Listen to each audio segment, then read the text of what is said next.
ದಿನದಿಂದ ದಿನಕ್ಕೆ ಬಿಸಿಲಿನ ಬೇಗೆ ಹೆಚ್ಚಾಗುತ್ತಿದೆ. ಪ್ರಾಣಿ ಪಕ್ಷಿಗಳು ನೀರಿಗೆ ಹಾತೊರೆಯುತ್ತಿವೆ. ಸದ್ಯ ಕಾಳಿಂಗ ಸರ್ಪವೊಂದು ಬಾಯಾರಿ ಪೈಪ್ ನೀರಿಗೆ ಹೆಡೆಯೆತ್ತಿ ನೀರು ಕುಡಿಯುತ್ತಿರುವ ವಿಡಿಯೋ ಸದ್ಯದ ಬಿಸಿಲಿಗೆ ಬೇಗೆಯನ್ನ ತಿಳಿಸುವಂತಿದೆ.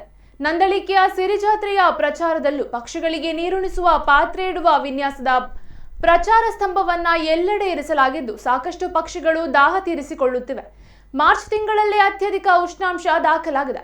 ಇನ್ನೆರಡು ತಿಂಗಳು ಕರಾವಳಿಯಲ್ಲಿ ಬಿಸಿಲಿನ ಝಳ ಹೆಚ್ಚಲಿದೆ.